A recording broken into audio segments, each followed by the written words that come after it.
Honourable Member. Mr. Speaker, permit me this opportunity to present my ministry's strategic contribution to the budget presentation for the fiscal year 2020-2021.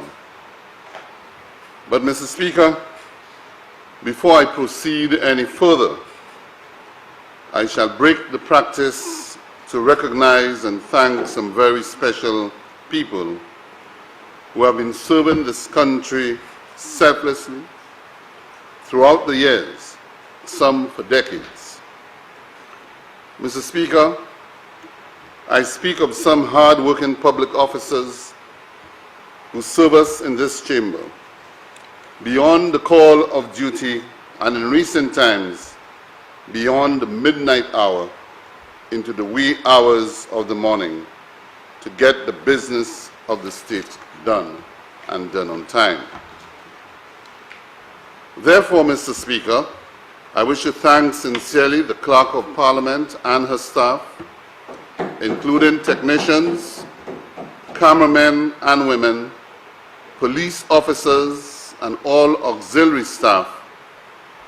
Also, the Permanent Secretary and the staff of the Ministry of Finance, particularly Budget Director and staff. I thank all of them, and I'm sure members will join me in saying thank you, considering the hard work that they have done over the years.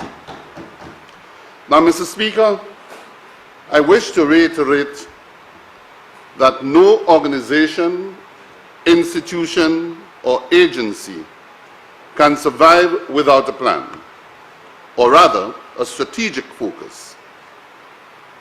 Mr. Speaker, the Minister for Finance in his budget theme, New Challenges, New Opportunities to Continue to Build a Stronger St. Lucia, is quite instructive. The theme, Mr. Speaker, keeps us focused on the building of this new St. Lucia that we all deserve and have endeavored for decades. However, Mr. Speaker, it has come with this major challenge, that is COVID-19.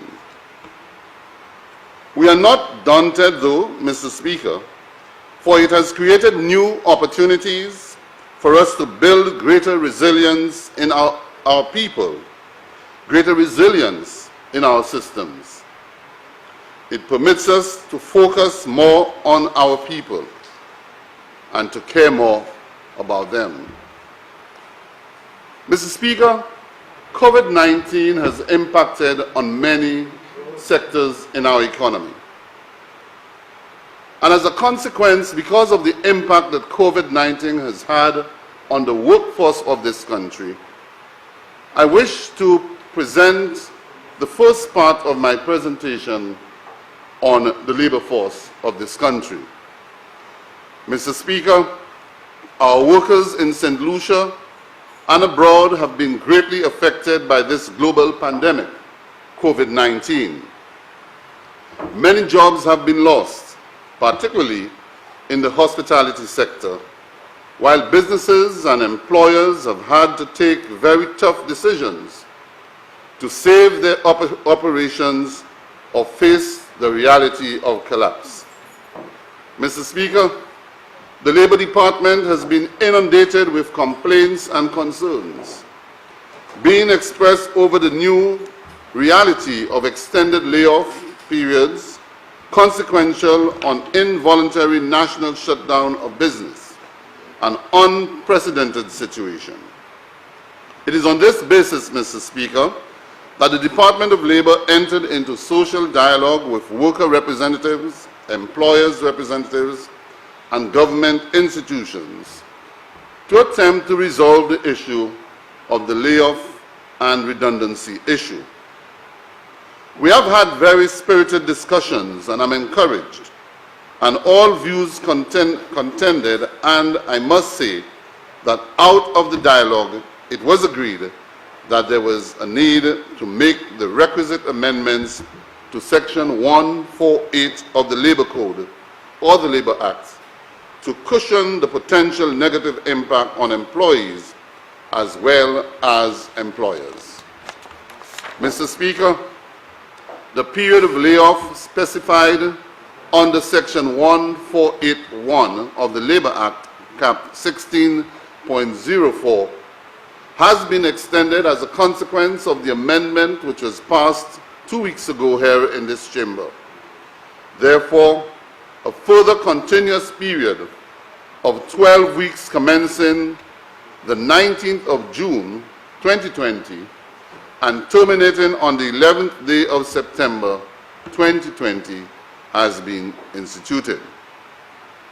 This, to my mind, Mr. Speaker, is what I consider to be progress, and not progress only as a result of the amendments, but progress in relation to the social dialogue that we were able to accomplish and the burning desire and commitment of the parties present to continue this approach into the future. Mr. Speaker, at those discussions, all of the unions bar one, supported the initiative of making the amendment and giving the workers an opportunity to at least remain on the payroll and given an option in the event that they so desire to opt for the redundancy pay, to be able to do so without feeling disenfranchised. The St. Lucia Hotels and Tourism Association, the Employers Federation, and the Chamber of Commerce all supported the amendment. Notwithstanding, Mr. Speaker, the Department of Labor has fully motivated in most recent past, accelerated its effort towards achieving various aspects in relation to the labor portfolio. Therefore, Mr. Speaker, I will take this opportunity to spend a little time on what I consider to be the medium-term vision plan for labor. As I mentioned in my contribution to the budget debate, Mr. Speaker, on the estimates for this fiscal year, I indicated that in this new vista of a new environment for work, with potentially new opportunities to excite the imagination and creativity of our workers, employers, and our people, the Department of Labor will launch a refocused agenda that will reflect the following. 1, formalization of the social dialogue. And I must admit, out of the recent meetings which were held with the unions, the trade unions, the employers, and the Chamber of Commerce and Government, it is quite encouraging that we are making steps to formalizing the social dialogue, or the tripartite system, which has been worked on for many years to no avail. 2, completion of the ongoing review of the Labor Act and its regulations. We are nearing the completion of that review, and I'm hoping before the end of the year, we will be able to return to Parliament, or to come to Parliament for the approval of Parliament. The development of a workers' social and economic exogenous shock system to withstand occurrences such as COVID-19. And this initiative, Mr. Speaker, formed part of our discussions on the layoff and redundancy issue as far as the employers and the employee representatives were concerned, to come up with an initiative that will help create a sort of insurance fund, if you want to speak of that, if you want to refer to it as that, whereby workers can be guaranteed of at least 6 months' pay, whether it's through the NIC or through another institution, 6 months' pay in the event of such a situation as we are experiencing now with COVID. The overhauling of the labor market information system, Mr. Speaker, is one more initiative that we are working with, or we are looking into, in collaboration with the ILO. A system that will allow us to have more accurate information on the workforce, the employable workforce, those who are skilled and in what sectors are they skilled, and their availability for the marketplace. Building capacity in occupational health and safety, Mr. Speaker, is another sector that we are committed to this year. As you'd recognize, if you're to scan the Labour Code, the vast section of the Labour Code deals with occupational health and safety. And now, more than ever before, occupational health and safety issues must be taken seriously, as most of the disputes within the workforce are health-related and occupational safety-related. The restructuring and rebranding of the Department of Labour, Mr. Speaker, is one initiative that we must undertake, as successive governments have used the department as a department to punish workers into the department and to forget them. We believe that the role of the Labour Department is too important to throw people in there and after years and years of training and experience to forget them, rather to empower them and to give them that authority that is enshrined in the code to be able to regulate and regularize the workforce and the industrial climate in this country. The upgrading and the rebranding of the department is a very important aspect. Mr. Speaker, we hold dearly our relationship and our connection to the International Labour Organization. In the year 1980, 1 year after independence, St. Lucia joined the International Labour Organization, and ever since, St. Lucia has since ratified 28 conventions of the ILO, including 7 of the 8 fundamental conventions. Mr. Speaker, we are working assiduously to ensure that we continue to ratify those very important conventions to provide the cover and the protection of our workforce in this country, to give them greater protection and, of course, the guarantee that their efforts are not in vain. Mr. Speaker, I quickly move on to the infrastructure aspect of the Ministry of Infrastructure, Ports, Energy and Labour, to state that the Department of Infrastructure continues with its commitment to the primary road network in the country. And you would recognize and admit, Mr. Speaker, that ever since my entry into the department in 2016, quite a bit of work has been done to ensure that we maintain our road network from Castries along the west coast, down to the south, back up to the east coast, and of course back to the city. This, Mr. Speaker, is quite important, as it is intended to ensure that the rideability on our roads are at a very high standard. I have previously indicated, Mr. Speaker, that the north of the island, the bypass roads, among others, from the Corinth Junction through to Deglo, would be upgraded and maintained as a safe and attractive condition that should give greater appeal to motorists to use, and as a consequence, reduce traffic congestion along the Castries-Grosley Highway and within the city of Castries.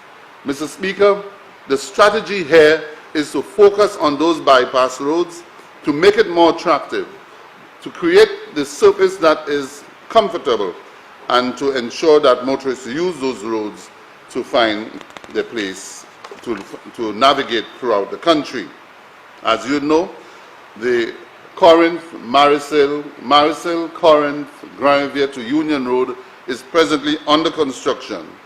And soon, or rather as we speak, the Mondido-Balata Road is also under construction to link into Bocage and down into Deglo, making that route a much more comfortable and safe route. Mr. Speaker, the Ministry continues to pursue the new link road to join the community of Dennery to the north of the island, that is the bypass road known as the North-South Link Road.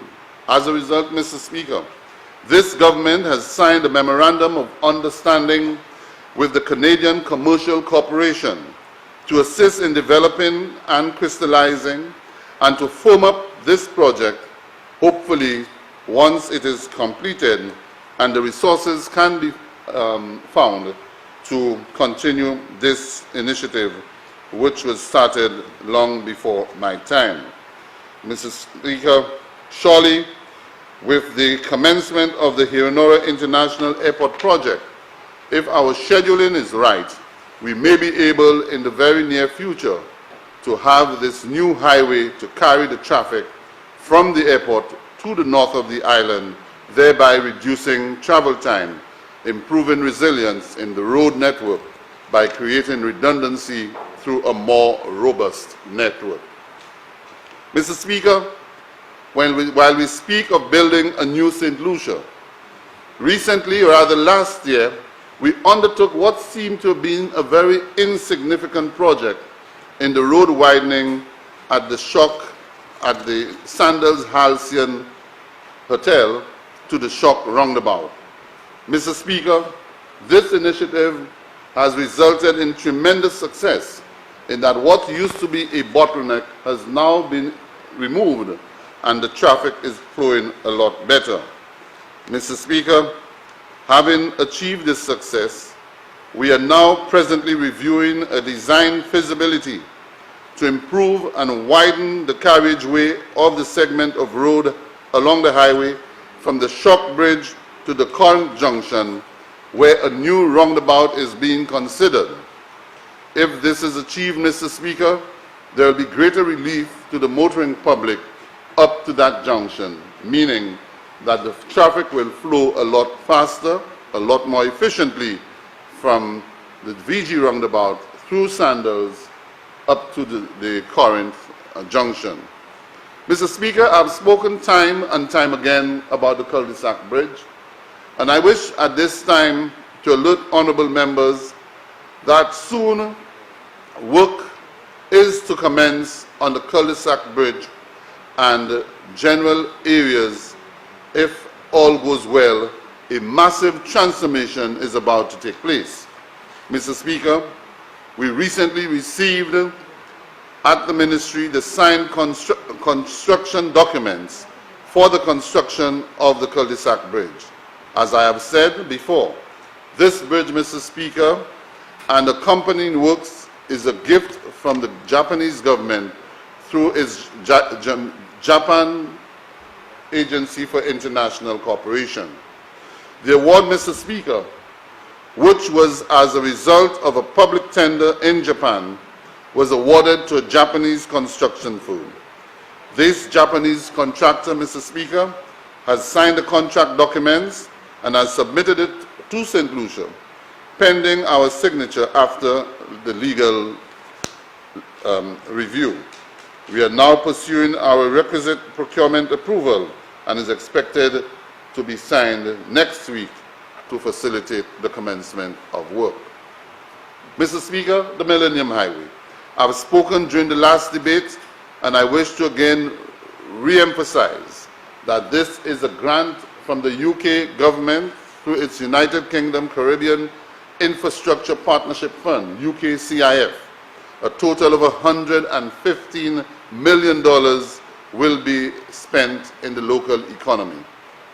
Just to reiterate, Mr. Speaker, the project deliverables on this project include complete rehabilitation of the Millennium Highway, reconstruction of the West Coast Road from cul-de-sac all the way to Soufre, design for construction of the new ancillary bridge, and the robust island-wide road safety program. This, Mr. Speaker, will complement the initiatives that we have already taken to provide safer roads by putting in the necessary road furniture as guardrails and crash barriers and signs and all of the necessary road furniture that you have seen going up, Mr. Speaker, in the last 4 years.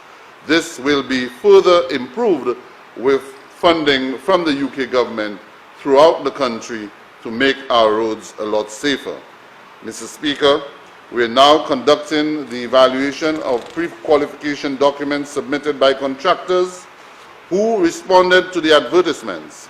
With the completion of those, Mr. Speaker, we expect to proceed and to offer to the responsive applicants the bid documents for the various lots in early July 2020.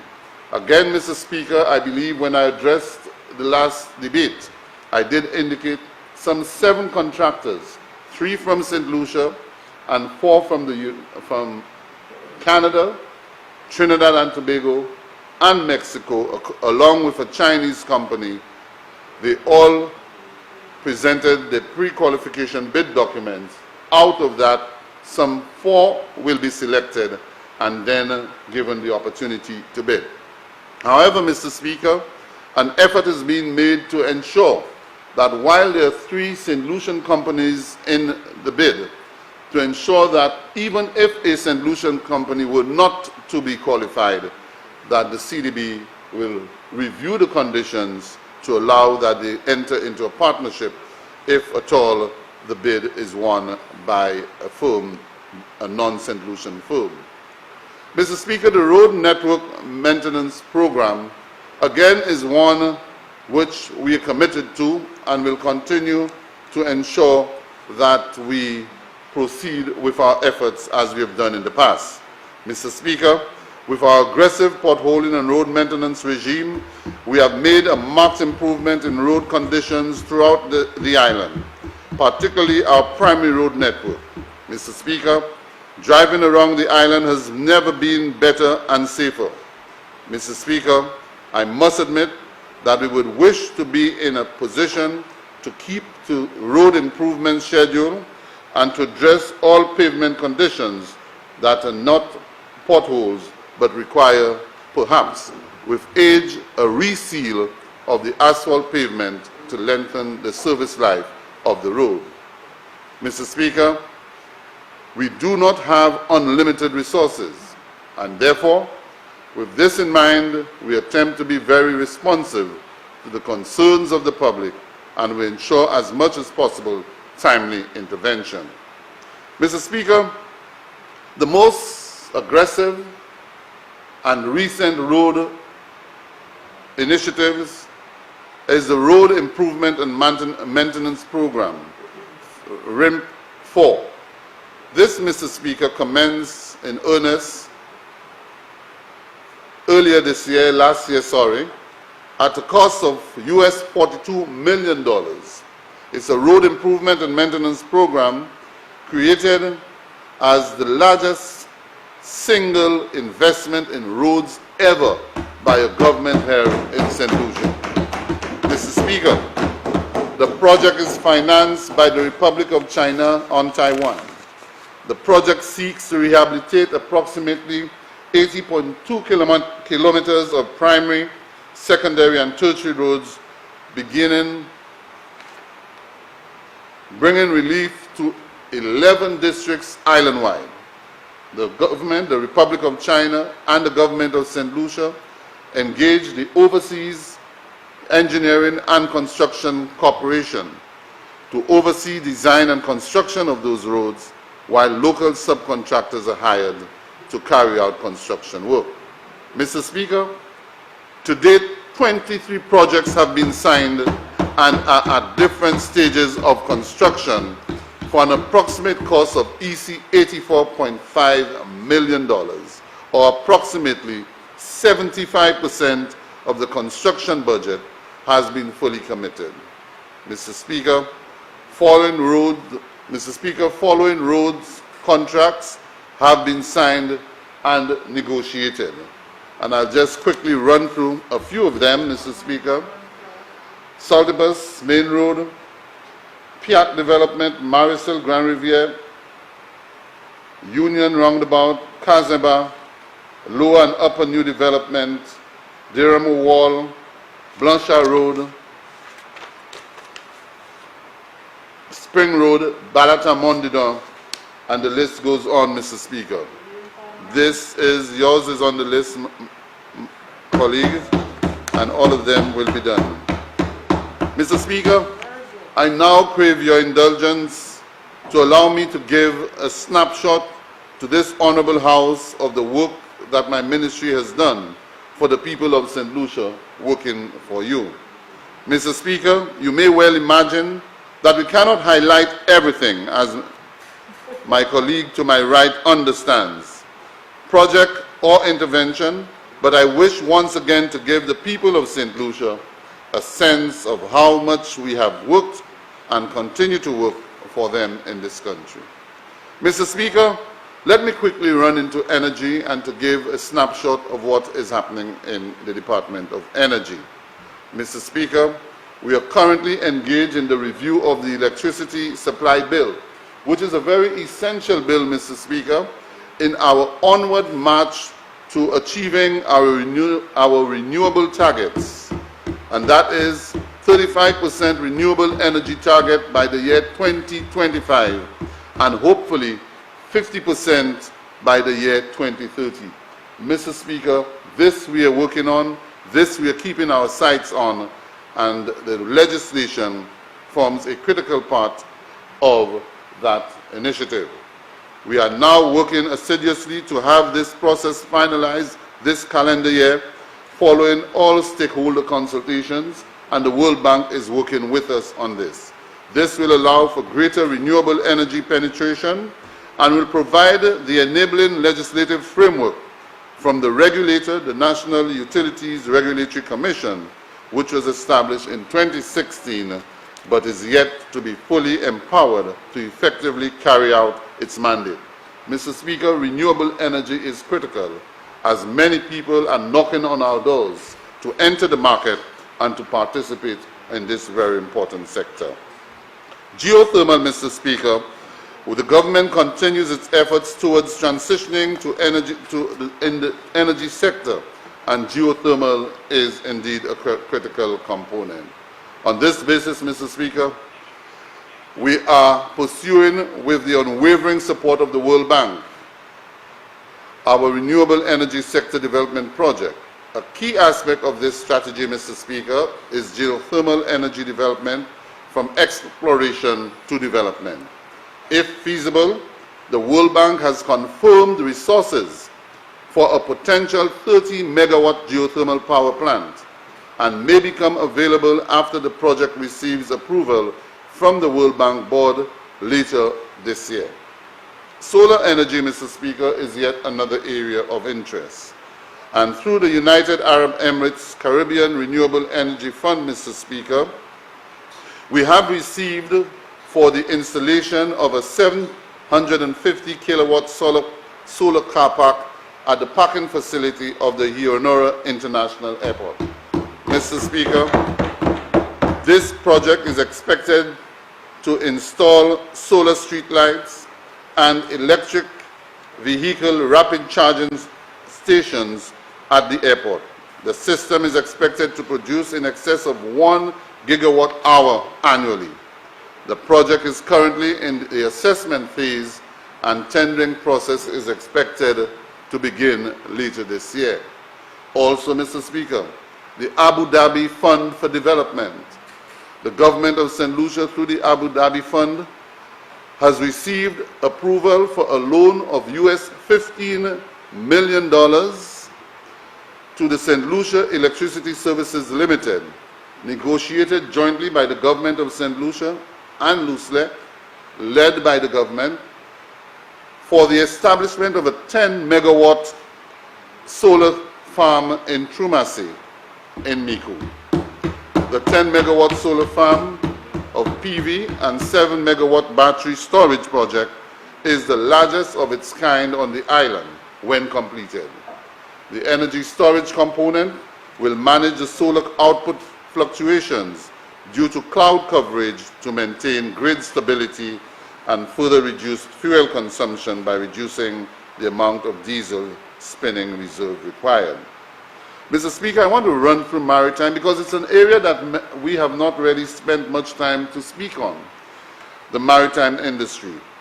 And so, Mr. Speaker, St. Lucia has been making progress within the maritime sector, and through the Division of Maritime Affairs, there's the legislation which we are currently working on to meet and to cover St. Lucia and to provide the necessary legislative framework that is necessary at this time. And therefore, The sector continues to make strides in meeting its international obligations through the promulgation of national shipping legislation and the signatory of mandatory IMO conventions.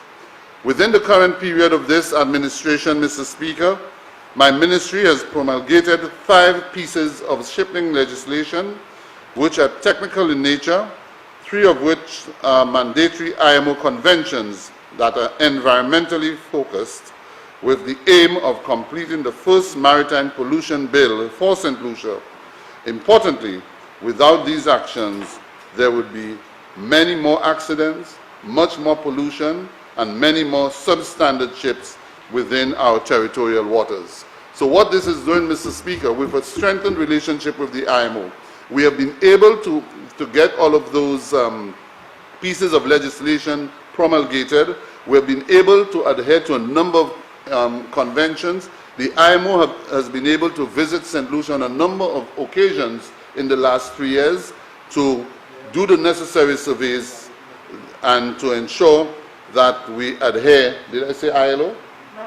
Oh, sorry, the IMO, to ensure that we are adhering to all of those international standards. Some of them include shipping tonnage regulations, shipping inquiry and formal investigation regulations, shipping medical fitness regulations, shipping regulations to do with load line, and standard of training, certification, and watchkeeping for seafarers regulations.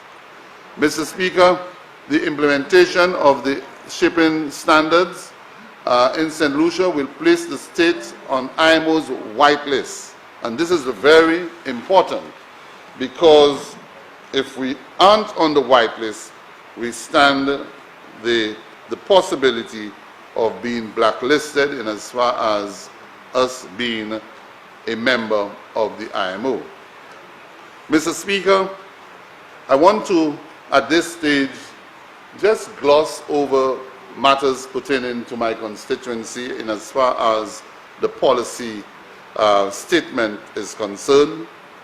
And generally, throughout the last 4 years, we have had numerous developments within the constituency of Castries North, from the redevelopment of road infrastructure, the improvement in community projects, etc., etc. However, there are a number of other projects which are to be undertaken through the Constituency Development Fund, which will bring more relief to the communities of Castries North, whether it's the upgrade of sporting facilities in Wapatat, in Chase Gardens, in Kareli, and in Bize. In addition, Mr. Speaker, it is anticipated that this year we'll be in a position to complete the Kareli Park and to move our focus of attention to the Amandale Community Park to bring yet a new facility into being. Mr. Speaker, approval has been received for the construction of the Sunbelt Human Resource Development Center, and it is hoped very soon that the bids will be out so as to commence the construction of that facility in Sunbelt.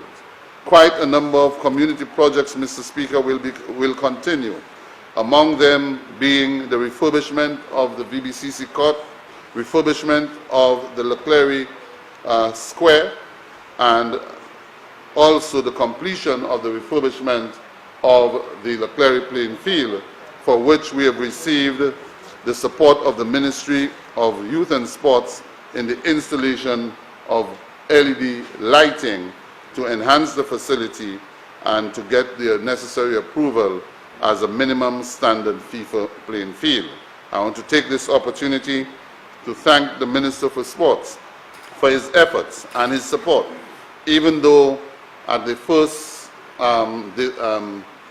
demonstration of the lighting, we have recognized that there are still some deficiencies, and he has given me the assurance that he will ensure the necessary adjustments are made and improvements to the lighting. Mr. Speaker, in conclusion, these are our strides. These are our achievements. but not without our fair share of challenges through the years. Unfortunately, the future signals great uncertainty. Amidst the uncertainty, Mr. Speaker, permit me therefore to twist the quotation referenced by the Honorable Prime Minister from the book A Tale of Two Cities during his presentation of the budget address last Tuesday evening. In his presentation, he quoted from Charles Dickens's Tale of Cities, and I twisted. It was the best of times in 1992. It's now the worst of times, COVID 2020. It was the age of wisdom. It's now the age of stupidity. It was the Easter of optimism. It's now the summer of despondency. We had the wind in our sails. We now have a squall, too late for the jib sheet.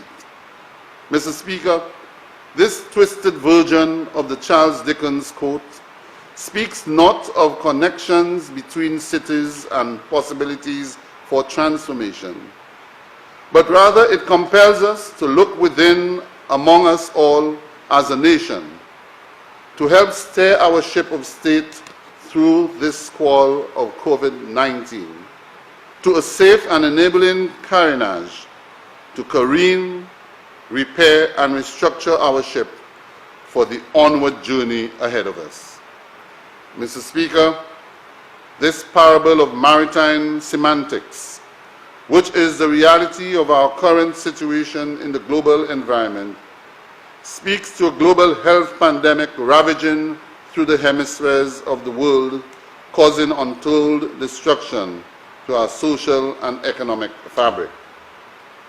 Mr. Speaker, it demands a new agenda, a new posture, a new protocol to enable re-engineering, restructuring, and repositioning the ship of state to face the new and emerging challenges and opportunities which may be ahead on the horizon of the unknown. Mr. Speaker, while in the best of times we attempted and made some bold steps as a nation, regionalism, statehood, independence, and integration, our current position now calls for retrospection and introspection. Mr. Speaker, COVID-19 has exposed our nakedness in many spheres, social and economic, but it presents us with numerous opportunities if only we take the right decisions now. We must, first and foremost, agree that the time is now to stop the social and political bickering and put our shoulders to the wheel to help rescue our nation from the ravages being inflicted upon it by this pandemic, COVID, and other forces. While we may have our individual social and political differences, opinion and suasions, there is a need for unwavering and firm commitment to work together as one for our people, for our country, and for a bright future. Once achieved, Mr. Speaker, our brightest and best sons and daughters of St. Lucia must be corralled to undertake the difficult task of re-engineering, restructuring, and remodeling our social and economic infrastructure, in which the people must be front, back, and center, the focal point and pillars of a futuristic St. Lucia. Our people must be influential, dominant, meaningful partners and leaders, and be the catalyst in the growth and development of our St. Lucia. Having said this, Mr. Speaker, the impact of COVID-19 on our people is severe. It is lethal, it is deadly, and notwithstanding all our best endeavors and success story, we are only scratching the surface in our response.